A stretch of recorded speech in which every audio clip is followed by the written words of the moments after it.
on that TV. Both. That makes sense. Yeah, they're both on the TV. Well, actually, Dom was on that TV once. Really? Yeah, they caught him in the audience. Oh, god damn it. I'm now jealous of Dom. But anyway, ladies and gentlemen, we have jumped into picks and bans.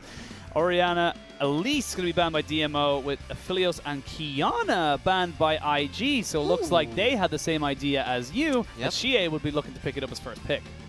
It's one of those champions that, as long as you can land the stun, the jungler can do the rest for you. So definitely don't want to have Rookie playing around that level 3 power spike. Very difficult to avoid at this point. And a lot of strong power picks still open. Natural could be snagging this Akali. Might be the first game we see Akali left on the Rift. I think they'll ban it here and maybe leave the Rumble open, because we know that IG can play the Rumble in multiple lanes, and they will not be afraid to let that one go. And I don't think...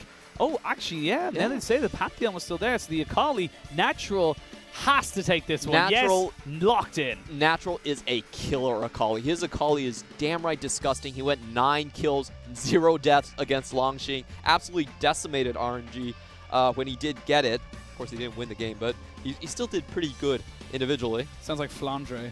Just doing incredibly well on Akali. I and just love not that winning. team. I love that player, but they're just not very good. Flandre will find a team soon. I'm sure of it. Nah, he'll stick on LNG till the end of things. Till the end of days. Yes. But backing into this game here, we see the misfortune, the Rumble picked up here by IG, kind of mirroring what DMO had in the last game.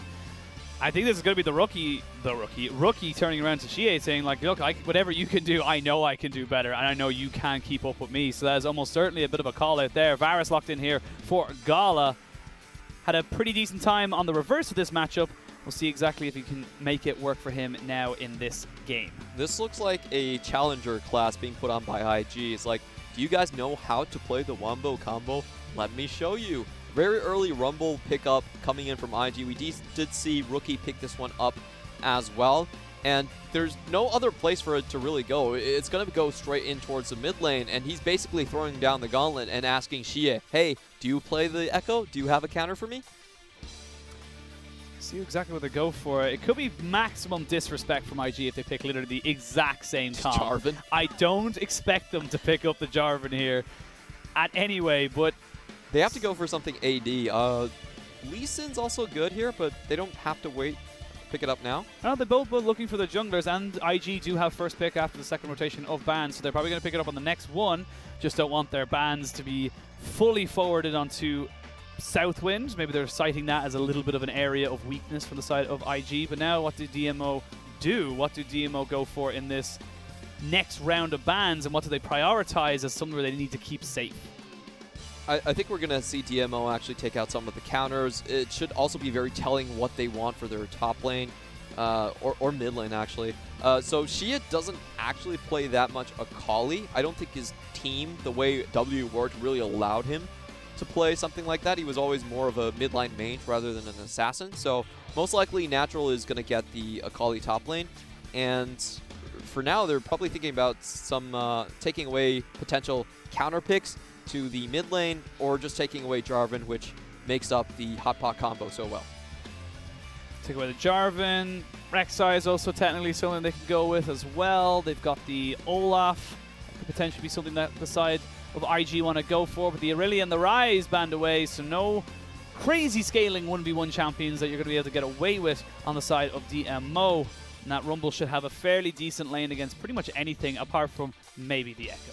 Yeah, that's the only one. And if you look at IG's bans, they're saying, you know what, she is not going to play it. So they're taking away the Ryze, which Doiby did very, very well into Rookie's Rumble. You get the early Rune Prison down. It's very hard for Rumble to scale naturally. And also the Irelia has some of the same effect. It's a champion that can really doom Rumble's lane from the start. And now IG have to think of an AD champion to pick in with the Rumble. I think most likely the Rek'Sai is the answer, because Lee Sin's more about disengage, and this one with the knock-up, with the chain CC, it's going to make it a lot easier for the bullet time to work. Yeah, you can jump in with the quickness, get the knock-up as well, along with the bullet time and equalizer. But let's see now, what does Xiaopeng want to go for here? The Lee Sin would be definitely in his wheelhouse and would lend itself to that aggressive kind of 1v1 me bro in the jungle mentality that we know so well from Xiaopeng. A pretty interesting pick here from Xiaopeng. Most of the time, Lee Sin is considered somewhat counter out by the Rek'Sai because you can't get interrupted just by his knockup and not finish the Sonic Wave. So can lack a lot of damage, and here is Xia's answer. How are you going to counter the Rumble? It looks like it's going to be a joint effort with Lee Sin, maybe LeBlanc coming in. I really like the double Lee combos because you can get a very early red buff into lane kill, especially on the blue side. We've seen this a lot. What is the Shy's answer to the Akali? There's plenty of them. I'm just curious to see which one it's going to be.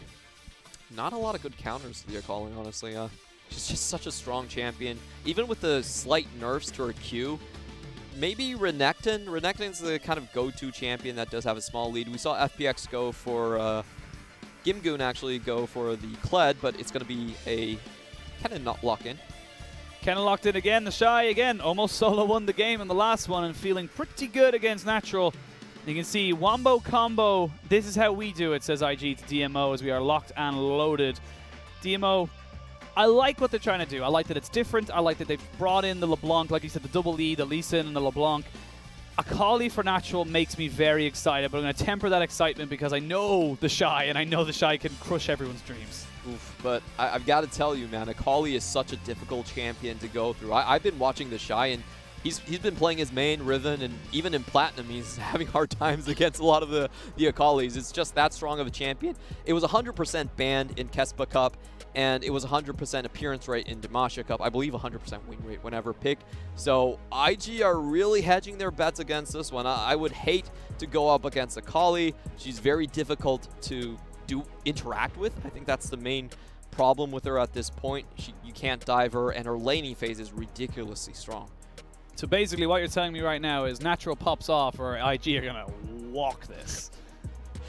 I wouldn't go so far as to walk, but if this game goes the way it should be, DMO should get sizable leads in terms of the top side.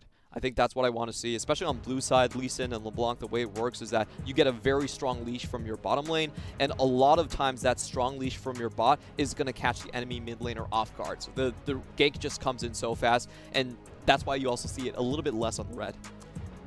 DMO coming up against the 2018 World Champions, the 2019 semi-finalists that only really lost to the eventual winners in their LPL Brothers of Fun plus Phoenix.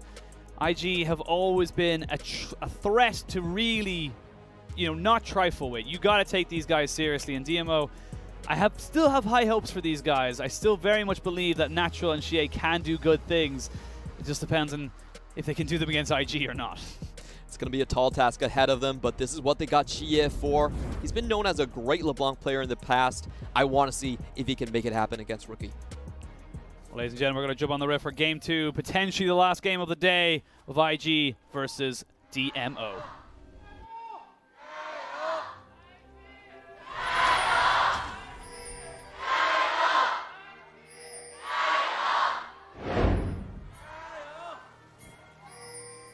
You see Puff already being forced back away from his jungle as DMO went for a little bit of an early 5-man stack. They're still pushing for this one here. We talked about Xiaopeng. He likes to invade, and then straight away you can tell he's had the influence of like, all right, guys, we're going. Yeah, this is basically the manifesto of Xiaopeng. What he does is he takes his team into the jungle with him, regardless of if the team wants to or not. So that's also kind of the reason that we saw Aitong actually have a better win rate with DMO in the summer split. It was a lot of times, Xiaopeng wanting to go for the invade, wanting to go for the 1v1, but the team laning strength not really being able to match him and dragging the team down in the process. No wards being put down here by IG. You saw the sweeper as well, so DMO know that there is no wards here. The ward that they did put down on the lane has been spotted out. Southwind will also spot out the fact that the blue is being stolen. There's a successful invade coming in here from the side of DMO as Liang going to take his red and the Krugs and then try and do a bit of vertical jungling from both sides.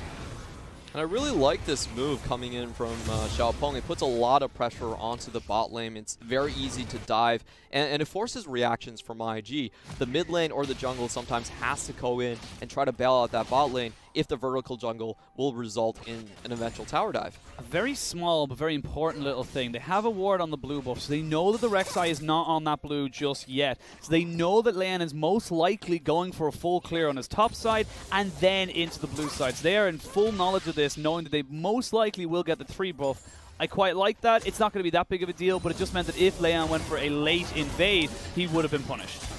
A really good find by their part, and I like the way that Lillian is pathing. He just did his Krugs for the second camp and is moving actually straight across towards the blue buff. If he goes down, it won't be spotted. No real vision on him. Has got the red trinket, though, to let him know that he is not on vision. As GA gets flashed up on, knocked up. Doesn't need to flash himself, and honestly, very difficult to make that stick to a LeBlanc, which makes it very difficult for that really to ever make a kill come from it. Yeah, I don't actually like that play that much. They were trying to get the slow down onto Rookie, maybe get some damage beforehand, but none of that really happened, and a very difficult gank to actually execute. Lillian's going to be delayed a little bit on his path. However, Xiaopeng isn't going to come in and contest. Just taking a look at the runes coming in from the Shy. And we did see Nimbus Cloak here, also with Transcendent, so a very teamfight focused Kennen. T5 focus, but they're looking for the pick right here as Natural going to get jumped on. He's going to get the Shuriken flip out, and like you said, very difficult to lock down this Akali. You just can't interact with her. Yeah, it's very hard, but there are a couple champions that can do it, and actually both of them are in the jungle position. Lee Sin and Lillian with the with his Tremor Sense, you can sort of find out where the Akali is during the Shroud and try to attempt a knock-up that way. Right now, this is positive from DMO, getting a push down in bot side. We did expect them to kind of lose the lanes now, obviously, after game one, but they're not dying, and losing a flash from Leon so early means that if he does get caught out, if Xiaopeng goes for that invade and is able to punish, we are in a very, very strong position from the side of DMO to be able to just capitalize on that very heavily. I think, once again, the big difference is that we're seeing Rookie move across the map a little bit earlier than Xia. Of course, he did have the gank assistance, but once you get that ball moving, then Lillian can be anywhere on the map. That's still... Wait a minute. No, going to jump straight in. The Xenoblade goes down. Southwind just playing keep away. Puff takes a bit of an unfavorable trade, but we'll be able to sustain pretty easily up there with Southwind able to get him a feather or two. And Leona is considered as some sort of a post-6 counter towards the Rakan. You can follow up on him very easily, lock him down, and you're going to have Chain CC coming in from the Vars as well. However, this is a play we've been talking about, vertical jungle into potential tower dive coming in from DMO. Well, it has been spotted out, though. They have got a ward, and Xie is in a little bit of no man's land. He needs to be very, very careful how he goes about this. They are just going to try and just use this to steal the wolves. Smite is available. Smite will secure it. And overall, Xiaopeng, despite all this vertical jungle, he's actually behind on CS a little bit. It did have his top side taken away.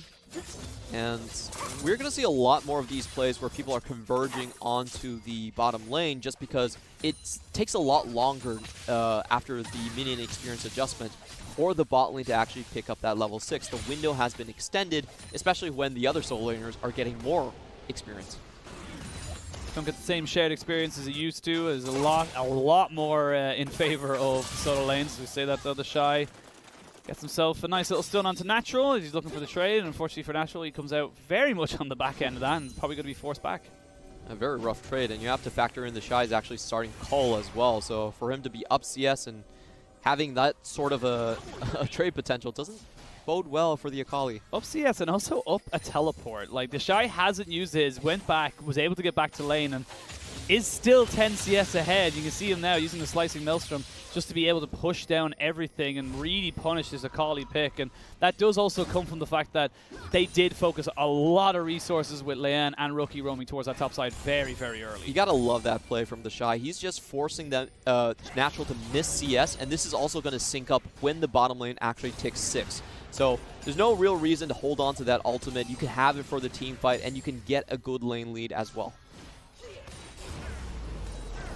And felt he had spent enough time in that little bush, and now they're going to try and focus onto this Infernal Drake. You can see the rest of IG rotating down. Teleport is available for the Shy, but is not available for Natural. That is a key component of this potential fight that might be coming down. So very early on, still only half items really for everybody.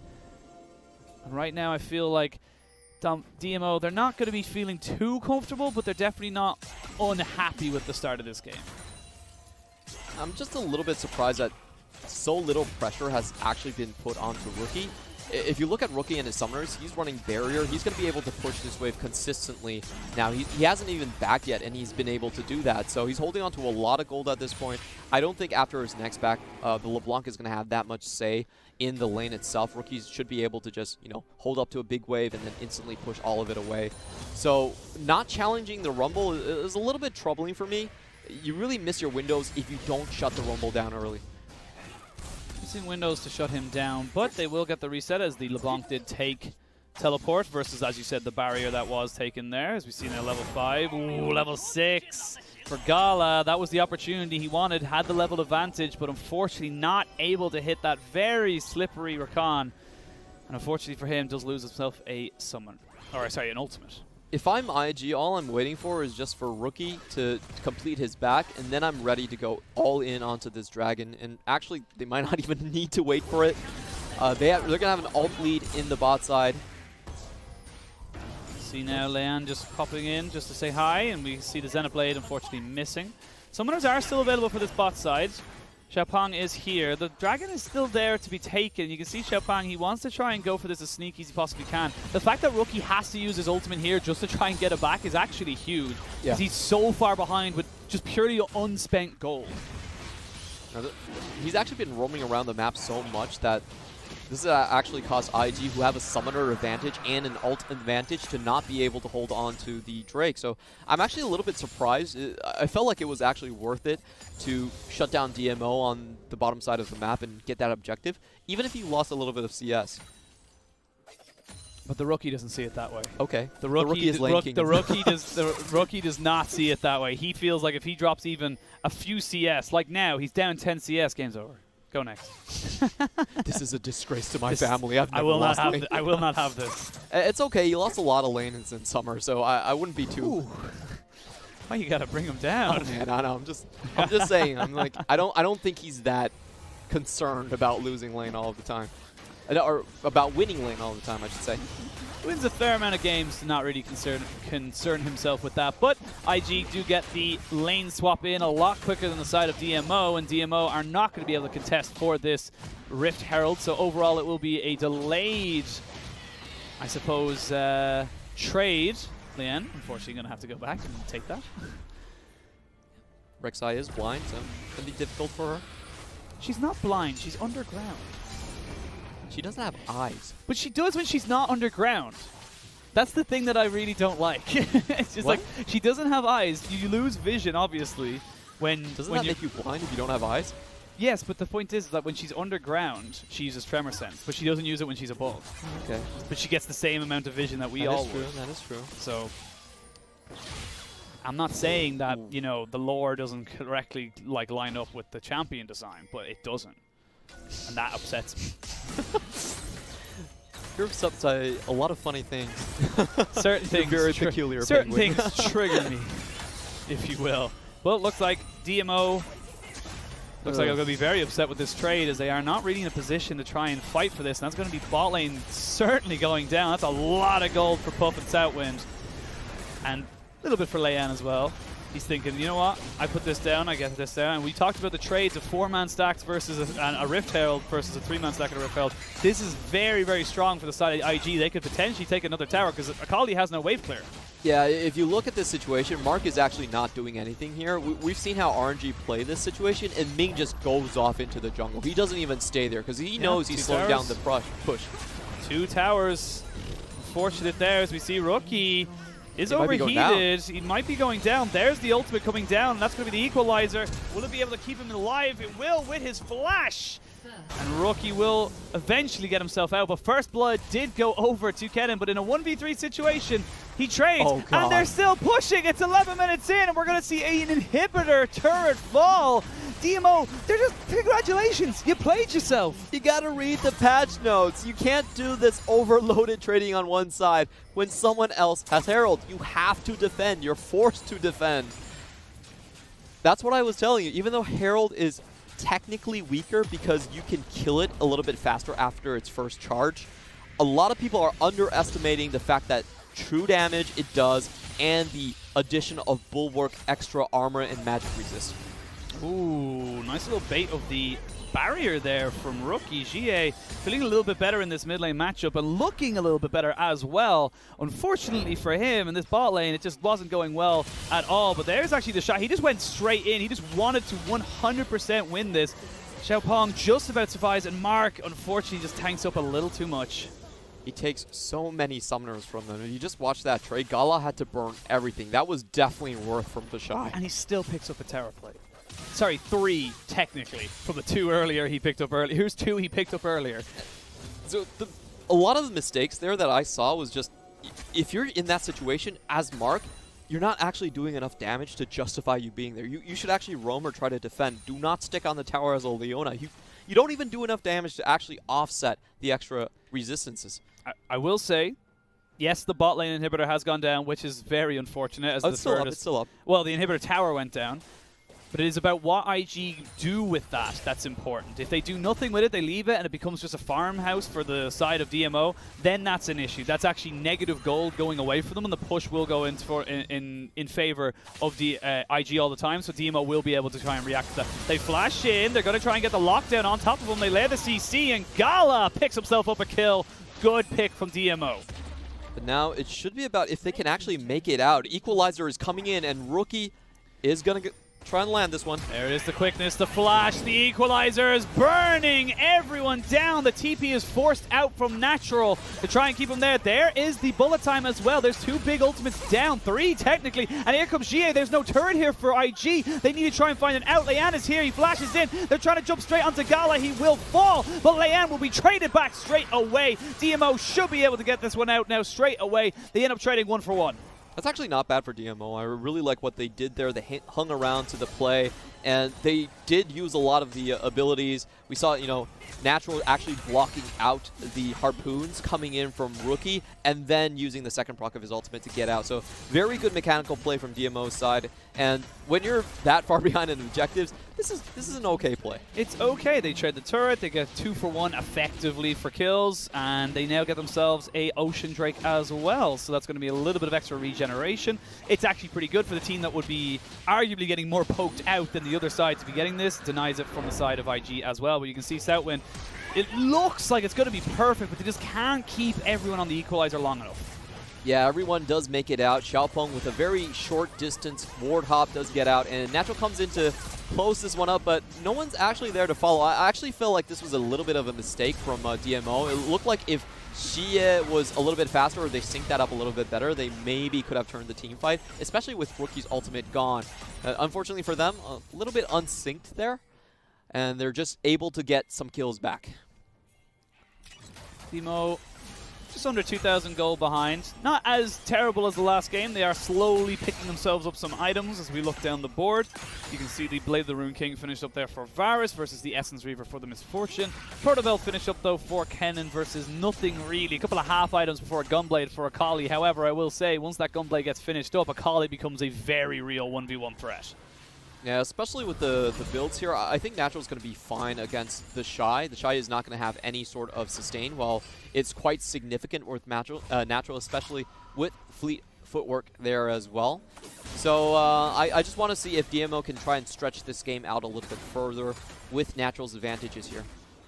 Good vision control though for IG, as you can see on the minimap in that bot side jungle. They've got 2 control wards which have not been scouted out. They have full vision of where Natural is going, so he's going in there to answer Rumble. And overall, IG won't be unhappy, DMO won't be unhappy, but it will take something pretty special from DMO. I want to see Xie and Natural pop off. I want to see them, while Gala's firing on the backside, just kind of jump onto that backline of Puff and Rookie and really delete someone. That's what Xie is known for down to the T. He is one of those guys that you never see him coming, and he somehow just snipes out your backline AD carry. What he was really well known for was the Kassadin pick a lot of the times. I remember when Presence of Mind was still up, the old Presence of Mind that gave you Ultimate CD. That was pretty ridiculous when he was playing it, and he did get a pentakill in the LPL. See, second Rifthold has spawned. 3 minutes until it dies, so they've got a bit of time. Mark is here with Xiaopeng. They've started it up. There is no teleport on Rookie. That's the important thing here. So he has to take a long, long walk away from that bot side. DMO, they're starting to feel like they can take this. Luden's Echo had just been finished up along with the Hextech Gunblades. They're 2 big key items for their solo laners. They look like they want to try and take a fight. Ooh, the Shy just hovering over the wall. He can actually flash past this and still have a great engage with Equalizer, so they have to be very careful of him. He needs to be very careful as well. He has no defensive items whatsoever, so he will get blown up if he is focused down quickly enough. You see DMO trying to get that push into the mid side. It is a ARAM. I told you about why he plays all those ARAMs. Everyone in the mid lane. Xie, he's lacking a little bit of mana, so needs to be very, very careful with how this next few minutes of play go. And DMO do have a slight advantage in the ability to actually find picks, but not without Xie there. Well, Xie has got TP, so they are trying to leverage that a little bit, try and get a little bit more damage. They're actually going to give up the Rift Herald, try and push in mid, and then go immediately for bot. They're trying to trade out objectives. This is pretty good from DMO. Like, they don't have the mana to straight up contest. Vision is in IG's favor. So they get a little bit of chip damage in the mid lane, and they should most likely, if they want to fully commit, will get a lot of this bottom lane tower. They should get it, actually. They should get the bottom lane tower. They haven't got a mini wave just yet for the Rift Herald. And I feel like DMO should be able to defend that mid lane relatively easily as it comes in. So they will only get down to about a third of its HP. There's the flash in. They're going in on top of him. The Equalizer to try and stop everybody from killing off Leian. We talked about how if he doesn't get his full movement... Oh, natural! Oh, that was nice. I like that. Yeah, really good fake out coming in from his part. And honestly, DMO, that was the shot calling that we wanted to see from Xie. Very good calls across the map, and they really do come out ahead in the objective leads. That Herald didn't take down the mid lane tower. The thing is with Herald, and I think the thing that we need to explain to kind of maybe even newer viewers or newer people to the game, is that Herald is an objective if it takes a turret. If it does nothing, it was a waste of time, and you effectively traded for nothing. Yep. It was a good idea for the side of DMO to just basically give it up. They didn't have a mana on Xie. They didn't really have the cooldowns available to them. Back away, defend mid lane, get bot lane, reset for Cloud Drake happening now in 10 seconds. I actually am so much more impressed with this DMO than I was with the Game 1 DMO. They actually know what they're doing, and it's like Vici in Vici in match 1. Feel like a lot more cohesive unit. Let's see now what they want to go for here. Natural has got his teleport. Xie does not. Xie jumps in, hasn't gone back yet in a while. Is trying to pop that corrupting potion. Xiaopeng going to jump in over the side. Does he go in for it? He does, but he does not get the steal, and now he will almost certainly die. He gets donated over to Puff. Mark, no flash, nowhere to go, and he is just burning down. Going to try and run away as fast as he can, but don't know if he's going to be able to get away from that one. Double kill for Puff. Natural was pushing in that top side, has moved down into that mid lane. And overall, it is IG who come out with the win. Not sure I liked Xiaopeng going in so early. He was thinking that he still had his flash, so it should have been fine. But with Southwind there, he was never going to get out alive. And that turns from, you know, just an objective gone well. Wow. That was beautiful. That was frame perfect cleanse right there. Oh my God. If anyone's questioning Puff's mechanics, just show him that video. That's and then he's just like, that was impressive. But I completely agree. I think that Xiaopeng going in just kind of disrespected the amount of CC that was available to the side of IG. And also I think DMO just kind of disrespected the fact that you don't have the team fight right now. You do not have the 5v5. If anything, IG are just excelling at that with the bullet time, with the quickness, and of course the equalizer and the slicing maelstrom. But he goes in just far too late. Yeah, and DMO actually still have the Drake lead as well, so there's no real rush here, and the Shy is also in position. Look at where Akali is on the map. She's still in the mid lane. This is a very free chase down coming in from IG. So just kind of questionable plays coming in from DMO, committing far more than they should have. Southwind, fairly safe champion, but does take a fair bit of chunk off of his health bar, as I see now DMO trying to push in this mid lane. Bullet time going to be used as Leian finds himself a Xie in the backside, and now we're actually going to see Southwind jump in, but Southwind gets caught. Now Mark is going to be trying to be traded back. We'll get the heal out of Gala, who also flashed, and that's going to be DMO picking up a free kill onto the support of IG. Really good flash coming in from Gala. I like the idea there. Puff used the ultimate to force Gala to walk a certain way. They wanted it to follow up by Southwind, but you aren't unstoppable during those charges coming in from the Rakan. Mark is able to intercept him and pick up a free kill. 4-1-0 there for Gala. He is having a great game and a great series, in my opinion, overall. And unfortunately, as you said, they are against IG, one of the toughest teams in the league, let alone, sorry, the world, let alone the league, as we can see this in the bot side. And you can see just perfect positioning there from Gala and Mark, able to keep themselves safe and push back the advance of IG. Yeah, and looking at IG and their map right now, they really haven't been able to use this long lane in the bottom side because they don't have a split pusher that can face up to a Kali. It's just not possible, not with this build onto the Kennen. Knows the same build here. And I think this is a position that DMO can hold near indefinitely. They're constantly going to be harassing you with the threat of Gala poke and Xia just going in and popping someone while playing a pretty standard 4-1. Fairly safe. You got good engage as well, which is something that I feel like they just weren't able to get off in the last game. They had it, but they weren't able to utilize it. With Mark now seeing that he's able to kind of jump in with the Zenith Blade and, of course, the stun. So we see Southwind finding himself natural, not someone you want to be fighting off just yet. But again, there's signs of life from DMO. I'm enjoying seeing them kind of come back into this game, potentially back into this series. But it's a long way to go, and IG are still IG. Definitely true. DMO is one of those teams, however, that has a lot of patience. They're unlike a lot of LPL teams. They can hold on to disadvantages or certain positions and just drag them out into 30, 40 minutes. This is exactly what they're known for. They can play this type of a game, and I think it's up to IG to actually force them into things. IG has a very strong team fight team. I think you're going to see a lot of flanks coming in from the Shy, but they have to be the ones that actually set the objective up and wait for DMO to come to them. DMO are overall way too mobile to actually just be caught out on the middle of the map. See now, IG do have that Cloud Drake, of course, giving them this extra 10% cooldown production. Xiaopang are going to try and look for the Shy with Natural. Has got his TP available should he need it. The Shy, though, is feeling it. Maybe he wants to go for a little bit of a play himself. There's a Slicing Maelstrom just to zone everybody out. We'll get a huge amount of damage onto the Lee Sin, but you feel like it's all just too little, too late. Natural picks up a free kill. Dragon up in 30 seconds. It's going to be DMO with the advantage. Not really sure he needed the flash for that one, but just getting a kill score. IG are definitely spotted out in this position. Not going to find anyone here.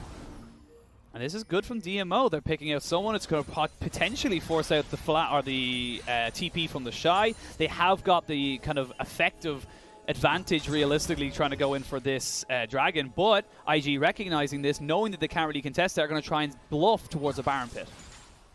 Smart move from IG side as well. They know they're down a member, so they can't really pick the spots that they want to hold onto on the map. This is a potential chance for them to find the engage that they wanted, and it was a last team fight at Drake as well that got them the kills. I love this from Xia. He literally was just doing that to try and keep him away from the Dragon Pit. Now they know that Xiaopang is just there. The quickness has been popped. He's going to force him out straight away. They're going to use the bullet time to try and go in with the equalizer as well. But it's a great little kick as well. They're trying to just disengage from this 100%. IG just able to use those AoEs. Rookie with a fantastic equalizer on the backside just separated everybody. It looked like DMO would have been able to get a great fight onto the Misfortune, but unfortunately just separated too quickly. That was a bit odd from DMO's side. If you look at where Varus is on the map, he was not going to attend that fight whatsoever, but Mark somehow still tried to go in and try to save the Lee Sin from this one. The only way that it makes it worth it is if Xiaopeng can get the steal. Xiaopeng is going to have to try and get the steal from this, though, as well. TP coming in from Natural as they're going to get the splash in from the Shy, and everybody getting stunned up, taken down. Gala just cannot move. And unfortunately for the side of DMO, one mistake is all it takes, and IG crack open the game. That was a bit of a head scratcher coming in from DMO, honestly. Overcommitting on the Drake fight, leading to 2 catches, and the Shy's just playing it slow. He's had an ultimate up the entire time. You didn't have to use it in the Drake. Easy pop over the wall. You're already down a member on DMO's side. Still try to face check into the Rumble composition. Honestly, this is not what we talked about. We talked about IG setting up the team fights, the objectives, and forcing DMO to come to them. Well, DMO kind of played themselves. Xiaopeng just got a little too close to the sun, and fortunately his wings were clipped and he was brought down very, very quickly. And you can see this is literally why IG are such a scary team. One mistake. DMO have been playing relatively well up until this point, and it was one mistake at Dragon, followed by another mistake at Baron. Game is now 6,000 gold.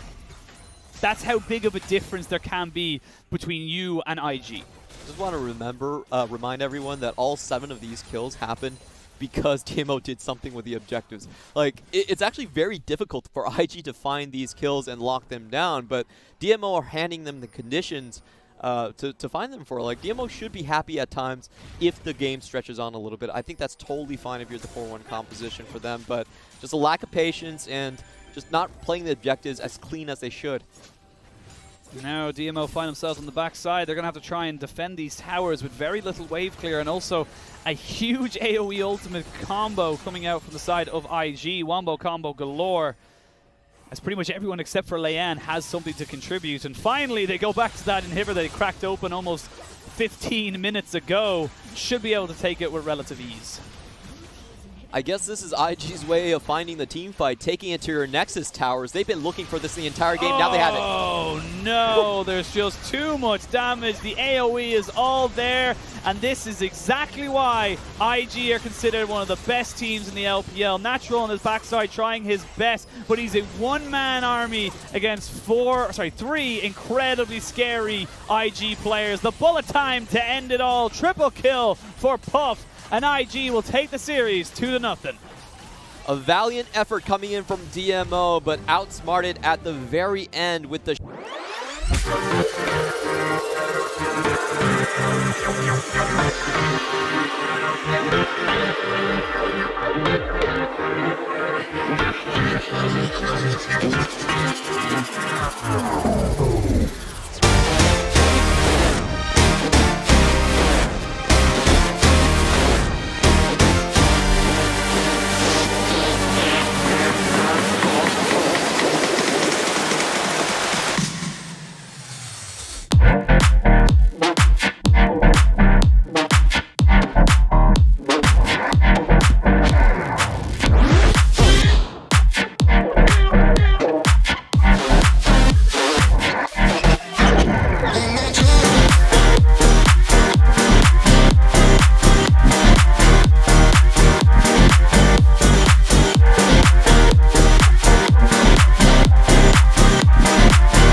Another massive thing as well. Ooh, you do not play again the teams you play. So you play them at the start. That's it. You don't see them again for the next 2 to 3 months, effectively, until you hit playoffs. So IG coming into Chinese New Year, they're going to be feeling great. They're 2-0 in terms of like just match score.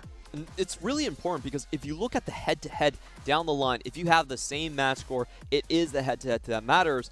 And you have to remember, IG were themselves one of the teams that was tied into that big mess of 5th to 8th place where everyone was on, I believe, 9 or 8 wins. Things can get really heated, really close at the end of the split. We've always had very high magic numbers to get your secure seed in playoffs. It was 10 wins to secure yourself above everyone in spring, and it took 9 wins to secure a playoff berth. So every one of these really count.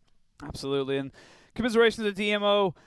I want to see more from them. I really do. I think that GA just didn't really get going at all in this particular matchup. I feel like it was something that we waited and waited and waited, and unfortunately we were left disappointed. Natural had 1 or 2 moments where I felt like he looked okay, but again, not what we saw from last split. And if anything, I think Gala and Mark came out trumps. I think they look fantastic. Yeah, well, they did very well in the laning phase. In regards to how you can look versus IG. So DMO it's a bit of a tough one to crack. Their bottom half of the split was so good, but at Dimasha Cup they looked very unorganized. They lost to Rogue Warriors, they nearly lost IG, and they lost to BLG as well. And what I was worrying about was the shot calling coming in from this team. It does look like with Xiaopeng coming in and out of the roster, a lot of times they have lost that cohesiveness, and I don't really blame them. Xiaopeng didn't even look that good when he was making decisions, especially around the objectives as well.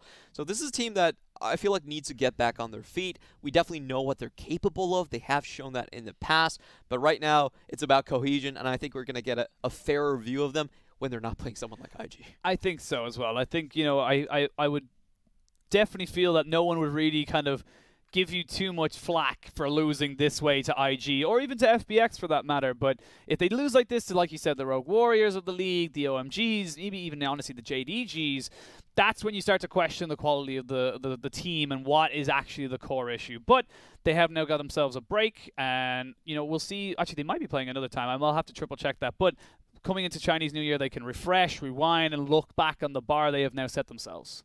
And I think what we can take away from today's games is everyone is looking at those Drake. Drake stacking and early Herald stacks are very, very important, and how you use them matters a lot. Today, both of these games, we saw people going for the hot pot combination. These are combinations that really excel at early Drake fights and lend you that power to just force people to consistently come because they have to contest what is the best buff in the game, the Dragon Soul, early on. So I think we're going to see more of these compositions coming up quite often into the meta. I think as well that, as you just said, the Dragon Souls, is that you can almost play that against the team. If you know that they've picked up 2 dragons and you're already on a fairly early Dragon Soul, you know that the Rift Herald is there and they will not respond to it as quick as they think they should. And that has caught out teams so many times now. As you can see, there's a couple of highlights coming in here from that game. The amount of times where IG just went, cool, you're waiting for Dragon or you're waiting for some kind of spawn up on top side. We know that we can just push this bot, and we know what we can get is just far more than you're ever going to even can even dream of. What hurts my soul in all of these replays is that someone on DMO's side is very far away, and yet they still commit. Like, what is... That one, honestly, not so what much. is Mark 1 going into that one for? So that was already a lost cause. And if you look at the kills once more, it was kind of DMO just serving up the best win conditions over to IG. Tight corners, small areas, big AoE ultimates. I completely agree with you. They didn't play to the strengths of their comps. They didn't really wait for Akali to carry them through the 4-1 composition. And also another thing that I really sincerely hope teams get a good grasp on is how to play around Herald. If someone is trading sides with you, you have to go back and defend. And in fact, this Herald is easier to defend than before. It takes more HP damage, so you can easily poke it down and just kill it right off the bat. If you let it fester, and if you let Bulwark work against you, you are going to lose out so damn hard on the objectives trade. We saw 3 for 0 this game. I was going to say, I think that was the way we kind of saw it, was that you need to respect the damage it can do, but if you do respect it, it's very easily managed. That's the big thing between the two. And like we said, there's been a lot of debate around whether the new Rift Herald is good, bad, objectively, whatever. We've seen now that in the right hands, it's very, very strong. You can get such a huge advantage in one lane. It can go all the way to the inhibitor. In action, I think the Herald is actually Herald buffs in general are stronger than before because of the Bulwark mechanic. It's best case scenario. If a team is willing to trade, you will trade all the way with them. It's very easy to do, and what it opens up is a lot more difference in terms of the way that teams are going to play macro. I think you're going to see a lot more teams just head to that top side, sit there for 6 minutes, snowball double Herald, and try to trade sides as aggressively as possible. All right, well, we saw Rift Herald arguably our MVP of the entire thing, maybe close second to Elder Drake in that first series, but our MVP for Game 3, of course, is going to be the Shy on the Kennen. He was... What else can you say? The flash engages, everything he needed to do for the full MVP, he had it all. The final pickup was really what sealed the deal for me. That was such a smooth play, just walking up to Xia and auto-attacking him. We can see a replay here. The Shy didn't have to pop his ultimate in the previous fight, so he's perfectly willing to go into this one. And we do have to mention, if you're looking at the Shy's champion pool overall in 2019, what he's played the most, despite, you're probably going to remember Aatrox in your dreams. Of course. But it has been the Kennen. That was his most played champion of 2019, and you can see why it is. He doesn't need a lot of jungle attention. If, Ning or Lillian isn't really performing, he's able to have a lot of impact during the team fights. And it's just a pick that I feel like takes away from the narrative that the Shy is very good or doing very poorly. Actually, most of the time, he's on something very stable like the Kennen. Yeah, he looks for those consistent picks because he knows that if an opportunity like we saw in that replay there presents itself, he can make a split-second decision, and he has changed the course of the game. And I think that's why he's considered one of the best, if not the best top laner in the world right now, because he has those mechanics that he says, I can change the game from one play. And that's what's almost beautiful about watching IG. They have so many players who can do that. Yep. Play more ARAM, make it to LPL, win World Championships. The Shy's memo right there. Big brain. Big brain. Play ARAM. Get Steve to buy you. That's future. That's future. That's future the Shy, you know? Get more money. It'd be great. I doubt someone can pay him more than he's already earning, but we don't really actually know the figures. That's the one thing I think the traditional sports and us different from. The contracts are not completely open. Secret, super secret. But, of course, we have a look back at today's results as we had seen two series. Vici Gaming versus BLG almost turned out to be an upset, but BLG able to comfortably bring out that Game 3 and sort themselves out with a first win of the season. And, of course, IG, we just watched it there, dismantling DMO in a very IG fashion. DMO still not being able to find their footing with their new mid laner in Xie, while on the other hand, I feel like BLG are on off to a great start with Fofo and Meteor playing more aggressive. And we have got matches tomorrow, of course, but you will not see an English stream, but it is going to be Victory 5 versus EDG, followed quickly on by Rogue Warriors versus Suning. We're going to have the debut of 3 of these organizations. EDG, of course, Clear Love now in the coaching position, and for Suning, SOFM now heading over to that roster and joining up with Sword Art. And the next time you will see us will be on Saturday. We've got yourselves some JDG versus Team WE and BLG versus RNG. I am hyped for that. Wow, this is going to be who's the #1 jungler of the split. I think it's really going to come down to this one. Xiao Longbao has been having a ton of hype because he comes from the same train of YM, coming all the way from the legacy of Ning and Tien. He's going to be the 3rd runner-up and a heavy favorite in that jungler Rookie of the Year position. I am so very excited for that matchup. But, of course, you know, we got games every single day. And, of course, once this week is done, we go on a 2-week break. We come back, and then the train never stops. Yep. Until playoffs. The year of the boar is quietly winding down. It's been a great year for the LPL, and I can't really wait for all the teams to look a lot fresher when they come back. The first week, really rough for a lot of people. We can probably give Vici and give DMO some doubt today. They will look sharper when we come back into the new Chinese year. We can only hope. But for us, ladies and gentlemen, that is everything. Thank you so much for joining us. Thank you for always being on Twitch chat, always being on YouTube. Thank you to TJ and, of course, Dominion for setting up this fantastic studio. It looks amazing. It's much better than last year. I'm just calling facts. I spit facts. That's all I do. Right? But from myself, from Clement, and all of us on production, thank you so much for joining us today, and we'll see you guys on Saturday.